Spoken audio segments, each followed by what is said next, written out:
नमस्कार. महाराष्ट्र योजना कॉर्नरमध्ये आपल्या सर्वांचे स्वागत आहे. आजच्या व्हिडिओच्या माध्यमातून आपण बघणार आहोत की खरीप पीक विमा मंजूर म्हणजेच की आता 2025 मध्ये खरीप पीक विमा मंजूर कधी होणार, शेतकऱ्यांच्या खात्यांमध्ये कधी येणार, या संदर्भातील महत्त्वपूर्ण व्हिडिओ आपण आजच्या व्हिडिओच्या माध्यमातून जाणून घेणार आहोत. म्हणजेच की तुम्ही जर माझ्या चॅनलवरती पहिल्यांदा आला असेल तर चॅनलला लाईक, सबस्क्राईब आणि शेअर करायला विसरू नका. चला तर तुमचा जास्त वेळ न घेता आपल्या व्हिडिओला सुरुवात करूया.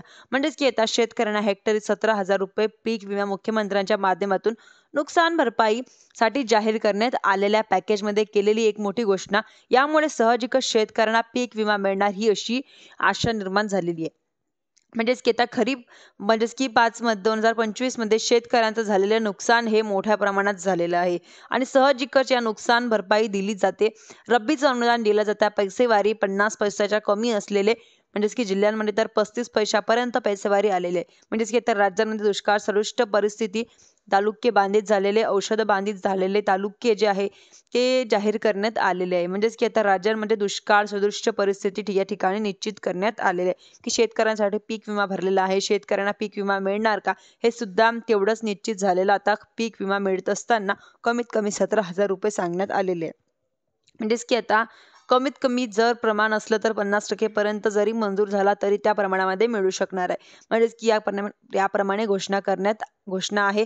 मग हा पीक विमा नेमका कधी मिळणार? गेल्या लाई सांगितलेलं आहे की साधारणपणे जानेवारी-फेब्रुवारीच्या कालावधीमध्ये होऊ शकतो. म्हणजेच की आता बऱ्याच साऱ्या कमेंट येत आहे की असं चुकीचं सांगता, तसं चुकीचं सांगता, सांगत नसेल, माहीत नसेल तुम्हाला. परंतु एवढी आमची तारीख का नुकसान झालेली आहे की नुकसान भरपाई मिळते तर पीक विमा मिळायला पाहिजे. आंदोलन करून वगैरे बरोबर एकंदरीत पीक विमा योजना राबवली जात असताना जे काही शासन निर्णय आहे, GR आहे, त्या GR नुसार अर्ज अशी मंजूर कधी होत आहे, सर्व बाबी निर्धारित करण्यात आलेले आहे. या अंतर्गत दिला जाणारा जो पीक विमा आहे हा पीक कापणीच्या अंतिम आधारे नुकसान भरपाईची काही अहवाल देखील यांच्या आधारे दिलं जाणार आहे.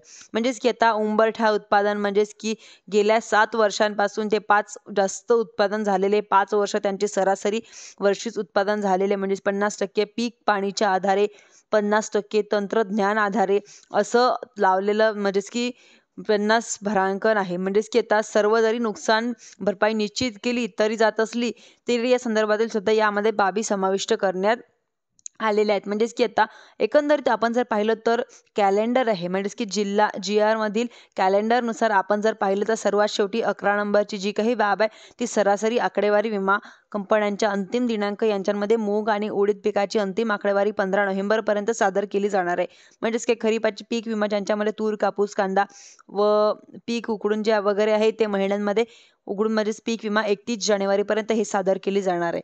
म्हणजेच की आता सोयाबीन किंवा वगैरे जे इतर पीक असतील व पिकांची आकडेवारी केली जाणार. 31 जानेवारीमधील मुगाची, उडदाची, 15 नोव्हेंबरला आता तर साधारणपणे 5 दिवसानंतर पीक विमा कंपन्यांचा डाटा सुरू व्हायला सुरुवात केली जाणार आहे.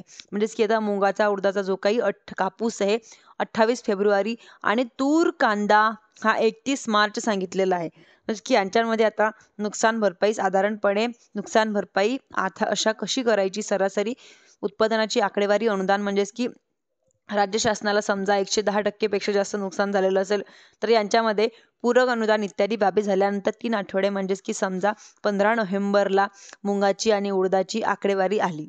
म्हणजेच की आता आकडेवारीनुसार जर समजा शेतकऱ्यांचं नुकसान काही दिसून आलं तर 50-60%, 80%, 110% पर पीक विमा कंपन्या तिथून पुढे 3 आठवडे म्हणजेच की 21 दिवसांमध्ये साधारणपणे डिसेंबरपर्यंत मुगाचा आणि उडदाचा पीक विमा घ्यायला सुरुवात घेणार आहे. म्हणजेच की समजा 100% पेक्षा जास्त जर नुकसान दाखवण्यात आलं तर पुन्हा पीक विमा कंपनी आणखीन राज्य शासनाच्या अनुदानाची वाट पाहणार आहे व यांच्यानंतर आता काय दुसरं सोयाबीन आणि वगैरे की 31 जानेवारीला आकडेवारी दिली जाणार आहे व तिथून पुढे 3 आठवडे म्हणजे फेब्रुवारी आणि कापूस फेब्रुवारीच्या एंडला आणि आकडेवारी दिली जाणार. म्हणजेच की मार्च आणि तूर, कांदा म्हणजेच की एप्रिल महिन्यामध्ये अशी प्रक्रिया. यांच्यानंतर पीक विमा 2025चा मंजूर शेतकऱ्यांच्या खात्यांमध्ये उलटणार आहे. म्हणजे की कॅलेंडरनुसार आता त्यांच्यानुसार हे पुन्हा हे अनुदान राज्य शासनाच्या हत्या म्हणजेच की भानगडी वगैरे त्यांची आकडेवारी मंजूर नाही, हे ते पीक विमा कंपन्या खेळत राहतात. म्हणजेच की आता उशीर झालेला आहे, आणखीन उशीर होऊन त्यांच्यामुळे पीक विमा कंपन्या हा फेब्रुवारी नंतर मिळू शकते. जे काही सांगितलेलं आहे या GRच्या माध्यमातून सांगितलेल्या घोषणा करण्यात या ठिकाणी आलेल्या आहे. धन्यवाद.